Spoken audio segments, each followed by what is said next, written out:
second quarter, took a 3-point halftime lead.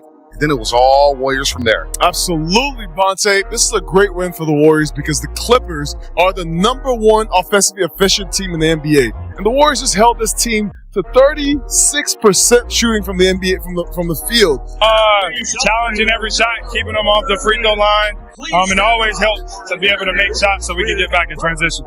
The Warriors held the Clippers to just 79 points. In an NBA era where 120 is the norm, that's pure defensive domination. Leading the charge was Jimmy Butler, Golden State's newest weapon, already proving why that blockbuster trade was worth every risk. Hold the Clippers to below 80 points. That is huge, especially on the night when the Warriors were struggling. They were trying to find something offensively. If you're a fan of lockdown defense and clutch performances, hit that subscribe button. We're breaking down this defensive masterclass.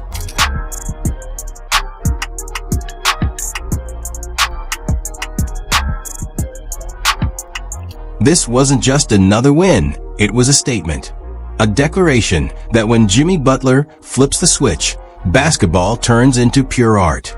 The final score says one thing, but the real story unfolded in those middle 24 minutes, when the Warriors morphed from a team down 3 at halftime into a defensive masterpiece.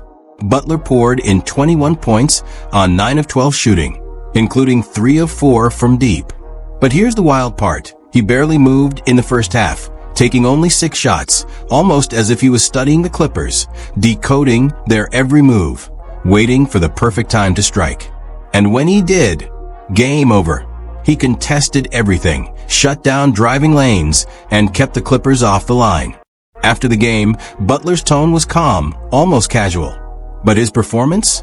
Anything but ordinary. I say strength in numbers. We have that. Guys are confident, smiling, happy, and playing some great basketball. That's Jimmy being Jimmy, humble in victory. But his numbers scream dominance. He just became the first Warriors player ever to post back-to-back games with at least 20 points, 5 rebounds, 5 assists, and 75% shooting from the field. Let that sink in ever. Not Steph during his MVP reigns, not KD in the dynasty years. Jimmy Butler. In this very game, he also joined an exclusive club, reaching 16,000 career points, a milestone achieved by only 21 active players. That list includes icons like LeBron James, Kevin Durant, Stephen Curry, James Harden, and Chris Paul. At halftime, Golden State trailed 49-46. Harden had already cooked them for 20 first-half points, and the Clippers were riding high. Then the Warriors remembered who they are. The third quarter wasn't just a run, it was demolition. Golden State outscored Los Angeles 32-13, holding the Clippers to a quarter so cold it vanished into the shadows. Just trying to keep bodies on bodies. LA is there. The Clippers are tough. If you're letting Kawhi and James get downhill, Zubac on the rim, and we just try to make it tough and send bodies to them, make them play in the crowd, and that helped us, especially offensively, turn tough possessions into transition. Here's where Jimmy Butler's impact went far beyond the box score. After a quiet first half, he erupted for 10 points in the third quarter alone, fueling a ruthless 10-2 Warriors run. And he did it even while Curry was on the bench. That's when Golden State flipped the script defensively, sending double teams at James Harden every single time he touched the ball. The result? Harden, who had 20 points in the first half, scored 0 in the second. That's not luck. That's championship-level defense. Earlier this season, Draymond Green admitted, "Our defense isn't very good." But on this night, that narrative got torched.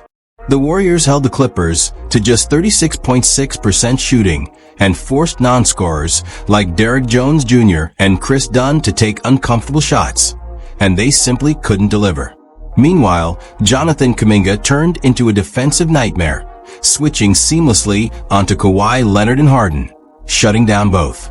It was disciplined, relentless, and pure Golden State dominance. And I think everybody's in a good spot right now. JK's thriving. He's comfortable out there. He's confident. He's got off to a really good start, and let this thing go. Draymond Green, at 35 years old, was flying around the court like it was 2015 again. And Jimmy Butler? He set the tone early, relentless, energized, and locked in. The Warriors entered the fourth quarter up 78-63, and at that point, it was over. The Clippers were gassed. No answers, no rhythm, no hope. Of course, we can't forget about the greatest shooter of all time. Steph Curry dropped 19 points and 8 assists in just 25 minutes. He didn't need to take over. His new running mate was handling business. That's what makes this Warriors team so dangerous.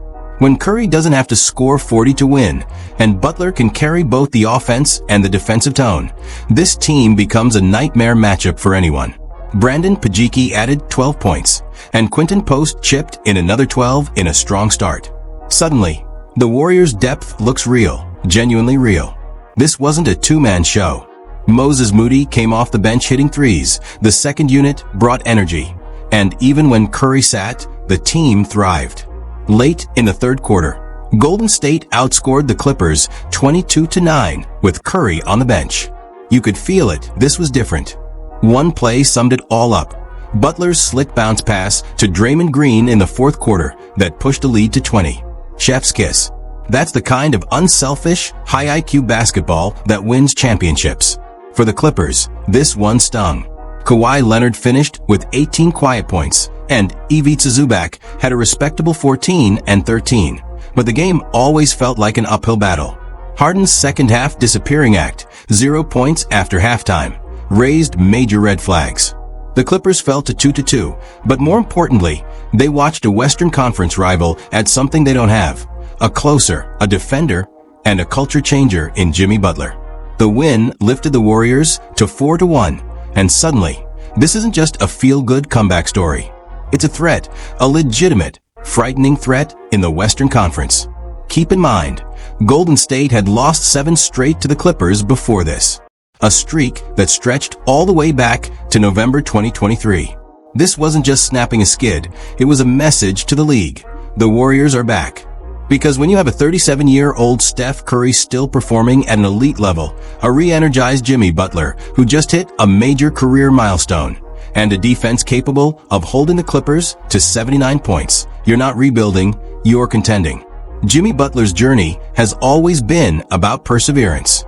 5 teams, 5 chapters: Chicago, Minnesota, Philadelphia, Miami, and now Golden State. Every stop came with drama. Every exit came with critics. And every single time, Butler silenced them. When the Warriors traded Andrew Wiggins, Kyle Anderson, Dennis Schroeder, and a protected first-round pick to acquire him in February, many questioned the move. Why bring in a 35-year-old with a history of conflict when you're trying to maximize the last great years of Curry's career? But Butler's response has been emphatic. Since joining the Warriors, he's averaging over 20 points per game, shooting efficiently, locking up on defense, and, most importantly, winning. The Warriors are now 27-10 in games Butler has played. That's not coincidence. That's impact. Head coach Steve Kerr, who's been preaching defense all season, finally saw his vision come to life. After the game, Buddy Hield crashed Butler's post-game interview. Laughter, smiles, and energy everywhere. You could see it. This team is having fun again. Kerr's decision to bring Al Horford off the bench after a brutal first half, -23 in just 12 minutes, was bold, but it paid off. The Warriors flipped the script, outscoring the Clippers by massive margins in the second half. Now, this Warriors team features 3 veterans, Curry, Butler, and Green, all 34 or older, combining for 61 regular seasons and 651 postseason games. Experience everywhere. Ironically, it was the Clippers, the league's oldest roster, averaging 30.7 years per player, who looked worn out. Golden State proved Tuesday night that age is just a number when you play with passion, purpose, and elite defense. The Warriors now sit at 4-1 through 5 games. They're 20-0 since that ugly 139-119 loss to Portland, the night many say woke them up. Butler and company have a day off before a 2-game road trip starting Thursday against Giannis Antetokounmpo and the Milwaukee Bucks. As for the Clippers, they have work to do. At 2-2, it's not panic time, but their flaws are showing. When teams take away Harden, their offense collapses. The ball stops moving, and without consistent creation from Leonard or George, they stall. Let's be real, the Warriors aren't the outright favorites. The Celtics are loaded. The Nuggets are the defending champs. The Suns